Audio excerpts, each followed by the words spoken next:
샬롬 샬롬 샬롬 샬롬. 하나님 사랑합니다. 여러분 주 안에서 사랑합니다. 사사기 3장 31절 말씀입니다. 에훗 후에는 아나세 아들 삼갈이 있어 소문은 막대기로 블레셋 사람 600명을 죽였고 그도 이스라엘을 구원하였더라. 이렇게 나와 있어요. 온 세상이 코로나로 인해서 고통을 당하고 있었죠. 우리 얼마 전까지도 그랬습니다. 그때처럼 힘들고 어려운 시대가 없을 정도로 정말 불편했던 그러한 3년여 그 세월을 우리가 살았죠. 성경에도 보면 대단히 어렵고 혼란스러운 그러한 시대가 있었는데 바로 사사시대입니다. 여호수아가 죽은 후에 약 400년 동안을 사사시대라고 말하는데 총 12명의 사사가 이스라엘 백성들을 위해서 일을 하죠. 성경학자들에 따라서 사사의 숫자가 약간 다를 수 있지만 12명이라는 것은 일반적입니다. 근데 그들 중에 6명은 성경에 기록된 분량이 많아요. 이 사람들은 오니엘, 에훗, 드보라, 기드온, 입다, 삼손 이렇게 6명. 반면에 성경에 기록된 양이 적은 6명의 사사는 삼갈, 돌라, 야일, 입산, 엘론, 압돈 이런 사람들이죠. 물론 이런 부분은 역할이나 능력의 차이가 아닙니다. 각자가 그 시대의 상황에 따라 많은 일을 감당하기도 했고 그렇지 않은 경우도 있었어요. 그들 하나님께서 각자의 주신 사명에 따라서 일을 했습니다. 그러므로 성경에 기록된 분량만 가지고 평가하기는 어렵다. 우리가 사사기를 자세히 읽어보면 대단히 행적이 간단히 기록된 사사들도 분명히 하나님께서 그들에게 주신 사명을 감당했다는 것을 알 수가 있어요. 고린도후서 6장 9절의 표현처럼 무명한 자 같으나 유명한 자였어요. 그러므로 무명한 자 같으나 유명한 자라는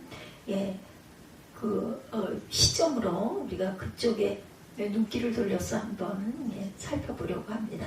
무명한 자 같으나 유명한 자, 삼갈이라는 사람이 3장 31절 끝에 잠깐 나옵니다. 삼갈은 누구며 그가 한 일은 뭘까?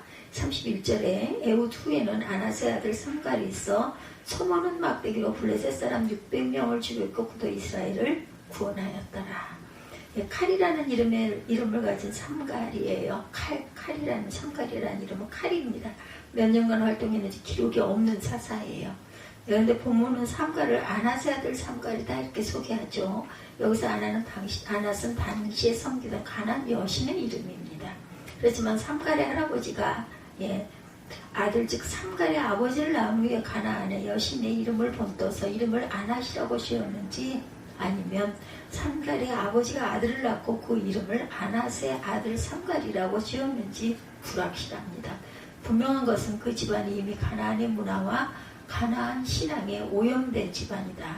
이처럼 가나안의 문화와 신앙에 이미 오염된 집안에서 살아났지만 삼갈은 하나님께서 세우신 사사가 될 수 있었고 오늘 본문은 그도 이스라엘을 구원하였더라라고 기록이 되었다라는 것이 중요하죠.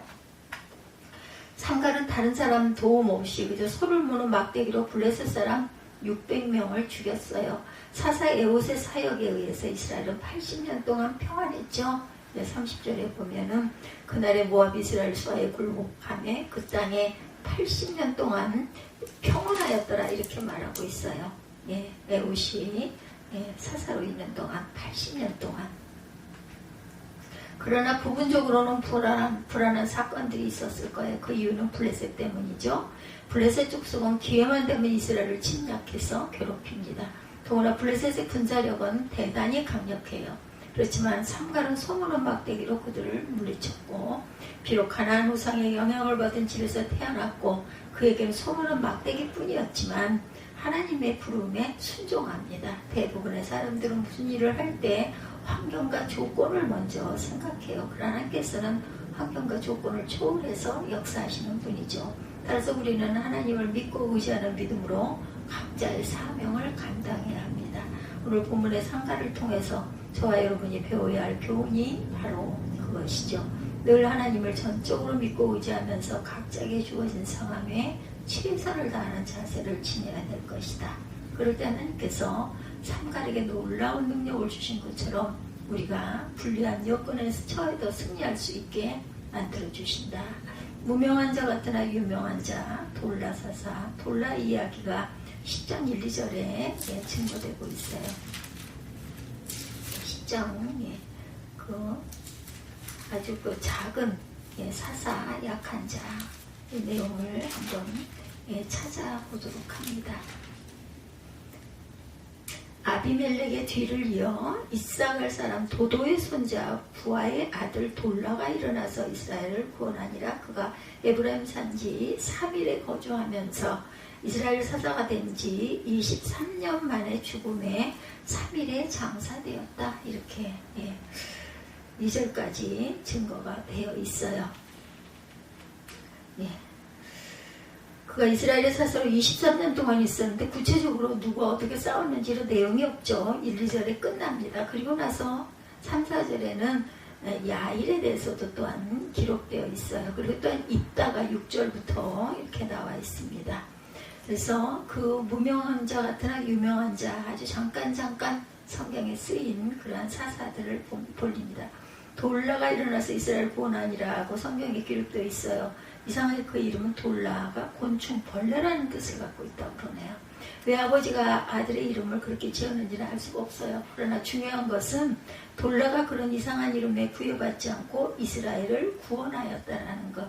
다시 말해서 하나님께서 주신 사명을 잘 감당했다는 거예요. 바로 이와 같은 사실 하나님께서 결코 이스라엘 백성을 버리지 아니하셨다는 것을 사사 돌라가 증거하고 있다. 그리고 이것은 사도 바울이 살든지 죽든지 내 몸에서 그리스도께서 존귀하게 되게 하려 하니라는 자세를 지녔던 것을 연상합니다. 빌립보서 1장 20절이죠. 바울은 자신이 높임을 받은 일에 관심이 없었어요. 그래서 성경은 구체적으로 돌라가 누가 어떻게 싸웠는지 이겼는지를 말하고 있지는 않지만 그를 통해서 하나님께서 구원을 베푸신 사실을 증거하고 있습니다.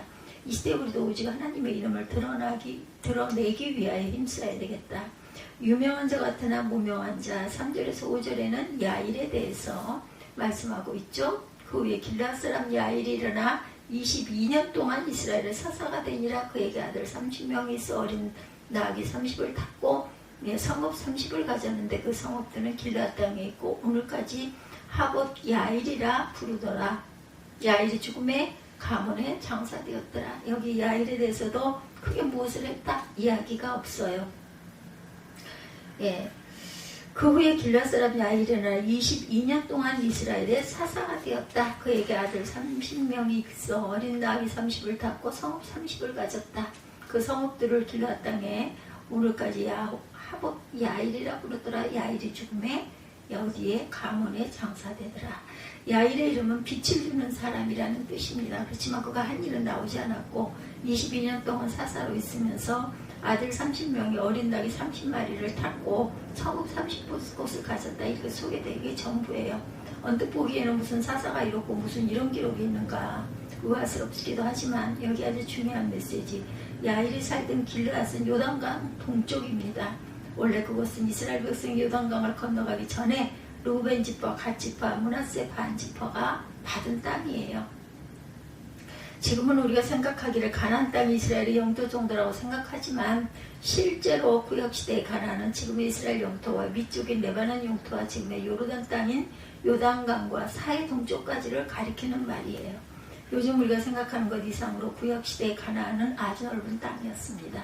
그러므로 이곳저곳에서 여러 민족과 나라가 이스라엘을 공격해 왔어요.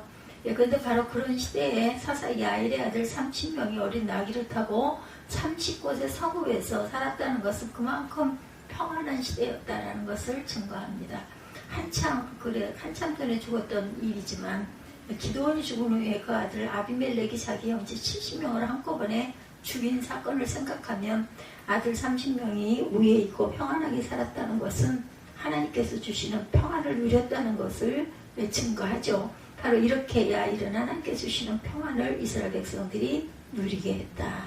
따라서 야일이 어떤 민족을 물리쳤는지 소개하지 않아도 상관이 없었다는 거죠. 사사 야일이 하나님의 은혜로 이룬 일들을 본문을 통해 충분히 알 수 있기 때문이다. 하나님께서 야일을 통해 이루신 일은 이스라엘 백성의 평안이었어요. 예수께서 말씀하시죠. 평안을 너에게 끼치노니 곧 나의 평안을 너희에게 주노라. 내가 너에게 주는 것은 세상이 주는 것과 같지 아니하니라. 너희는 마음에 근심하지도 말고 두려워하지도 말라.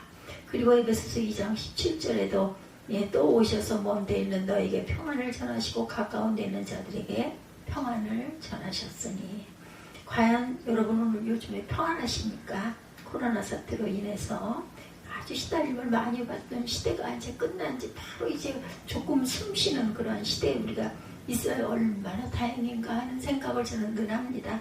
참 마스크가 힘들었어요. 안경에 김이 서려가지고 특히나 겨울철에는 아주 불편했습니다. 그래서 항상 어떤 상황 속에서도 참된 평안을 누리는 그러한 은총이 저와 여러분에게 계속 이어지기를 주님의 이름으로 축복합니다. 오늘 3명의 사사, 삼갈야일, 돌라, 아주 작은 사사, 별로 한 일이 없는 사사, 근데 그 안에서 평안을 누리게 하시는 하나님이십니다. 그들에게는 삼손이나 기드온처럼 극적인 장면은 찾아볼 수가 없지만 하나님께서는 그들이 처했던 환경과 조건을 뛰어넘어서 일하게 만드셨고 삼갈야일, 돌라는 엄청나게 큰 일을 한 것은 아니지만 각자의 처한 환경과 조건을 뛰어넘어 하나님의 일을 감당했어요. 그들을 보면서 저와 여러분도 하나님께서 맡기시는 일을 어떻게 감당해야 되는지를 교훈을 얻습니다. 후대의 역사에 남는 업적이 아니더라도 우리는 각자의 자리에서 하나님의 일을 묵묵히 감당해 나가십시다. 고린도서 6장 9절 10절입니다. 유명한 자 같으나 무명한 자 같으나 유명한 자요 죽은 자 같으나 보라 우리가 살아있고 징계를 받은 자 같으나 죽임을 당하지 아니하고 근심하는 자 같으나 항상 기뻐하고 가난한 자 같으나 많은 사람을 부유하게 하고 아무것도 없는 자 같으나 모든 것을 가진 자로다. 아멘. 기도하시겠습니다.